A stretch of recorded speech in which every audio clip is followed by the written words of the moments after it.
vous allez bien. Alors je suis ravie d'être de retour afin de vous présenter ce que j'ai pu lire donc au cours du mois de mai. Je crois que j'ai lu à peu près 8 ouvrages et j'ai parcouru l'un de ces ouvrages parce que je vous en parlais, je vous avais dit que j'allais parcourir ces ouvrages pour pouvoir vous en parler. Donc sans plus tarder, on va commencer. Je vais les prendre dans l'ordre voilà, dans lequel ils ont été rangés. Donc j'ai terminé, enfin je suis hyper contente, Cathédrale des cochons de Jean d'Amérique aux éditions théâtrales. Donc, je vais essayer de vous montrer ça. Voilà, donc c'est une pièce de théâtre. Ici on a un jeune homme qui se fait emprisonner et pendant l'emprisonnement, pendant la procédure on va dire, il raconte sa vie, il raconte la vie, il raconte le pays, il raconte la République, il raconte les injustices et pas mal de choses et j'ai trouvé ça hyper bien. Vraiment très poétique évidemment parce que Jean d'Amérique est avant tout un poète, même si il est écrivain, on n'a pas besoin de définir forcément les genres. Mais voilà, c'est vraiment très beau. Il y a des passages qui m'ont vraiment plu, que je pourrais partager peut-être avec vous un autre jour, peut-être lors d'un post. Mais je peux au moins vous lire la 4e de couverture parce que j'ai vraiment aimé. D'une prison haïtienne, une voix s'élève. Elle scande dans une seule longue phrase les malheurs du pays. Pauvreté, famine, catastrophe naturelle, pouvoir corrompu, église hypocrite. C'est un cri, un poème dramatique qui ne cherche pas l'esthétisation de la misère et de la violence politique, car le poète les vit du fond de son cachot de Port-au-Prince. Sa parole emprisonnée résonne d'autant plus qu'on l'a bafouée, empêchée, retenue. Éminemment théâtral par son oralité et son rythme, un poème partition pour un homme au souffle long, comme pour un cœur puissant. Voilà, Jean d'Amérique pousse ce cri en écho à d'autres confrères et consoeurs poètes emprisonnés d'hier et d'aujourd'hui. Federico Garcia Lorca, Asli Erdogan, Nazim Hikmet, et la force de son verbe rejoint la subversion de Jean Genet et la lande d'Aimé Césaire. Ali à haute voix pour faire voler en éclats tous les murs dressés. J'ai vraiment beaucoup aimé, j'ai trouvé ça très beau également. J'ai pas forcément lu beaucoup de choses de Jean Genet ou que des extraits. Je sais pas si ça, voilà, ça ressemble vraiment. Mais j'ai trouvé ça vraiment très beau et un personnage très bien décrit. Alors, sans plus tarder, on va continuer. Donc, comme je vous disais, je vous ai parlé de l'ikigai, ou si vous ne le savez pas, j'ai fait un live il y a 2 mois, je pense, ou 1 mois. Et on a parlé donc de l'ikigai. Et je vous donnais, comment dire, ce que je faisais pour rester positive et que j'employais normalement l'ikigai, dans mon sens en tout cas, pour rester positive, etc. Donc l'ikigai en général, ça aide à trouver, comme on dit, sa passion, sa mission, etc. dans la vie. Et j'ai du coup pris cet ouvrage pour le feuilleter. J'en ai pris un autre. Quand je l'aurai feuilleté, je vous dirai ce que j'en pense. Donc c'est Le secret des Japonais pour une vie longue et heureuse. Donc j'ai trouvé ça très bien amené. En plus, je tombais régulièrement sur la page de Steve Jobs au Japon. Donc on parle de comment il s'est inspiré, de pas mal de méthodes japonaises, pourquoi la simplicité, épreuve de sophistication, etc. Voilà, donc c'est aux éditions Pocket. Ensuite, je suis sûre que vous en avez entendu parler, mais j'ai eu la chance de lire donc La colline que nous gravissons d'Amanda Gorman, traduit par Lucende Yakuza aux éditions Fayard. Donc c'est un ouvrage ici bilingue, donc on a la partie française et la partie anglaise, et préfacé par Oprah Winfrey. Enfin, je sais pas si c'est une préface, c'est un avant-propos. C'était très intéressant. Je pense que je vais devoir relire. J'ai aimé la partie anglaise évidemment. En français, je dis pas que c'est bon ou mauvais. J'ai trouvé ça correct.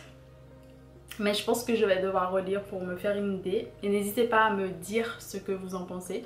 Parce que le jour de l'investiture, évidemment, je l'avais écouté. Et en lisant, pour moi, c'était très différent, on va dire. Parce que c'est pas la même émotion, c'est pas les mêmes choses. Donc voilà. Et puis j'aime bien la couverture, les couleurs sont belles. Ensuite, j'ai lu donc La Nuit des Terrasses de Mackenzie Orsel aux éditions La Contralée. Donc c'est un recueil de poèmes. Ici, un recueil de poèmes qui parle de la boisson, du fait de boire, des terrasses, etc. Et j'avais lu cet ouvrage justement parce que, bon, si vous ne le savez pas, à cause de la pandémie, on était un peu encore confinés, on va dire. Et on avait une date où en fait on pouvait enfin sortir et aller, comment dire, boire des verres parce qu'enfin les magasins et terrasses dits non essentiels pouvaient ouvrir.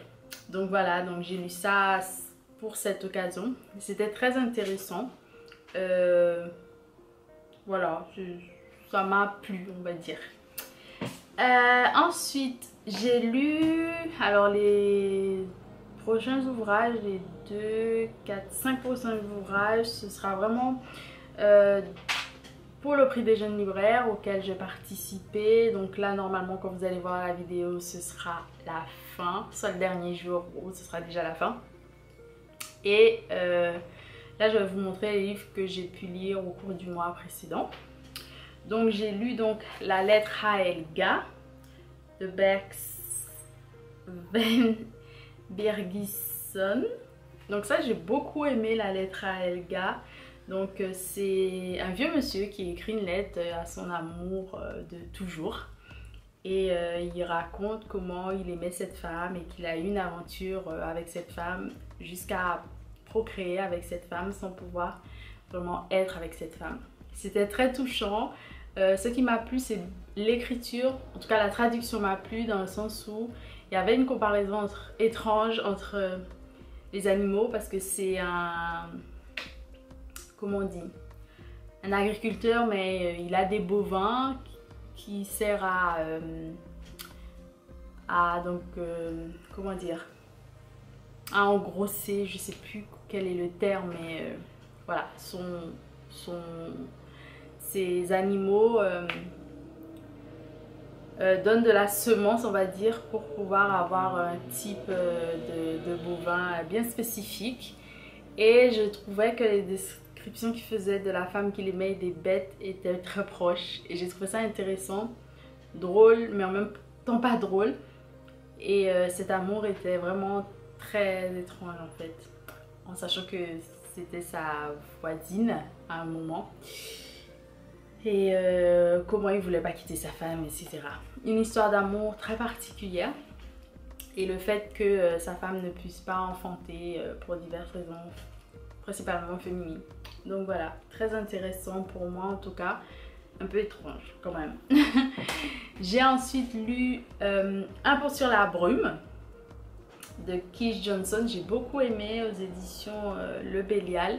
C'est de la... je pense que c'est de la... science-fiction, on va dire ça comme ça. J'ai beaucoup aimé. Je suis un peu déçue par le titre parce que le titre en anglais, je sens que en français la traduction ne fait pas paraître forcément ce qu'il y a en anglais, mais je l'ai pas lu en anglais donc je peux pas vraiment comparer. Mais en anglais le titre original c'est The Man Who Bridged the Mist et en fait ça parle d'une brume qui envahit et qui doit être franchie par des personnages, des habitants pour rejoindre une autre partie du pays, on va dire. Et ce jeune architecte vient construire ce pont. Et j'ai l'impression qu'ici, on fait beaucoup de mystères autour de ce pont, tandis qu'on parle vraiment aussi de la vie de cet architecte qui traverse aussi dans sa vie peut-être une brume. Mais j'ai beaucoup aimé. Je pense que c'est peut-être un livre que je relirai quand je serai plus âgée. Et peut-être en anglais. Mais je trouve que c'était un très beau livre quand même. Voilà.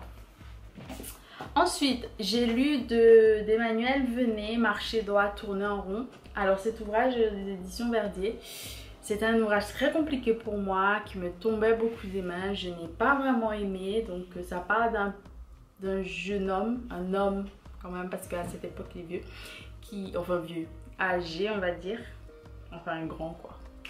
C'est pas un petit garçon, sauf qu'il est atteint du syndrome d'Asperger. Je sais plus comment on dit. Merci. D'Asperger. Et il raconte en fait sa vie, comment il le vit, mais lors des funérailles de sa grand-mère. Et on passe en revue comme cela toute sa vie. Et moi ça m'a pas plu en fait de lire ça parce que c'était très bien écrit, il y avait de belles descriptions. Mais ça m'a pas plu. Donc c'est bien parce que ça décrit certains comportements qu'on peut trouver chez certaines personnes qui ont ce syndrome, mais pas chez toutes les personnes qui ont ce syndrome. Mais je sais, j'ai pas vraiment aimé lire cette chose. J'ai pas aimé lire ce roman. Je sais pas pourquoi. Il y avait des choses intéressantes, hein. Il a des passions très intéressantes, notamment le Scrabble que moi j'aime beaucoup. Mais même ça m'a pas... Voilà, après on sent que c'est quelqu'un qui est franc dans tout ce qu'il dit et tout. Mais ça m'a pas plu et puis je crois aussi qu'il a un peu une relation un peu malsaine que beaucoup de personnes pourraient avoir avec une dame qui l'aime et voilà, qui ne l'aime pas en retour. Donc voilà, ce n'est pas une très bonne lecture pour moi. J'ai lu également Sunken Island de David Vann. Alors j'en attendais vraiment énormément de cet ouvrage et je pense que aujourd'hui je peux dire que je n'ai pas aimé. C'est un ouvrage très bien construit, j'ai beaucoup aimé le fait que le nature writing, c'est vraiment ça, c'est très présent. Je n'ai pas aimé, en revanche j'ai aimé ce qui est autour de le métatexte, c'est-à-dire je sais pourquoi l'auteur a écrit cet ouvrage et ça m'a plu. Mais après, l'ouvrage en lui-même, à part les descriptions de la nature, la construction, etc. Ok, mais sinon j'ai pas beaucoup aimé. Vraiment, je pense, mais je recommande parce qu'il y a des gens qui ont trouvé ça vraiment bien. Mais c'est quand même un ouvrage sombre et apparemment, parce que bon, moi quand on me dit sombre, je m'attendais à vraiment très sombre. Mais l'issue est pas forcément joyeuse déjà, donc voilà. Mais je pense qu'au jour d'aujourd'hui, je peux dire, ça a bien décanté là, je peux dire que j'ai pas du tout aimé, voilà. Mais c'était une bonne lecture, un page turner.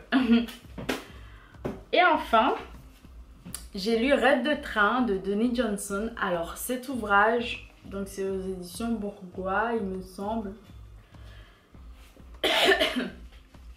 Et cet ouvrage, je pense que je n'ai pas beaucoup aimé. J'en attendais beaucoup parce qu'on parle de rêve de train, on parle de personnages un peu mélancoliques, nostalgiques. Et j'en attendais beaucoup, qui a connu un drame parce que sa famille disparaît lors d'un incendie. Donc c'est sa fille et sa femme, je crois. Il rencontre un homme qui a été presque assassiné, qui lui explique que pendant un bon moment de sa vie, il a violé en fait, sa nièce ou un membre de sa famille et que suite à ses actes sur cette jeune fille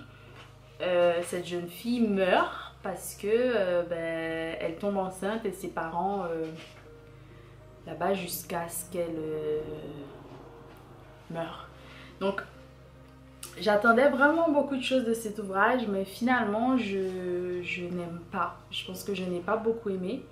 Mais si vous l'avez lu ou tous les ouvrages dont j'ai parlé et que vous avez aimé ou pas, n'hésitez pas à me dire pourquoi et qu'est-ce qui vous a plu et pourquoi vous n'avez pas aimé également. Mais moi je pense que j'en attendais peut-être trop. Ce ne sont pas non plus des ouvrages vers lesquels j'aurais été, mais je suis contente de les avoir lus pour élargir on va dire mes horizons, etc. Mais j'ai vraiment pas eu de gros coup de cœur sur ces ouvrages, voilà. Et bon, je peux pas dire pour quel ouvrage j'ai voté pour le moment, mais vous saurez, je vous dirai si toutefois ça vous intéresse, si parmi les ouvrages pour lesquels j'avais voté, il y a fait partie du gagnant, enfin c'est le gagnant, si c'est le gagnant, voilà. Mais je crois que j'en ai tout dit. J'espère que cette vidéo vous aura plu. C'est tout ce que j'ai pu lire pour mai. C'est pas mal du tout d'ailleurs. J'ai enchaîné avec autre chose, mais j'ai terminé donc au mois de juin. Donc j'aurai l'occasion de vous dire ça très bientôt. Et puis j'espère que ça va de votre côté. Je vous embrasse fort. N'hésitez pas à me dire ce que vous lisez en ce moment. Et puis à très bientôt. Bisous. Bye.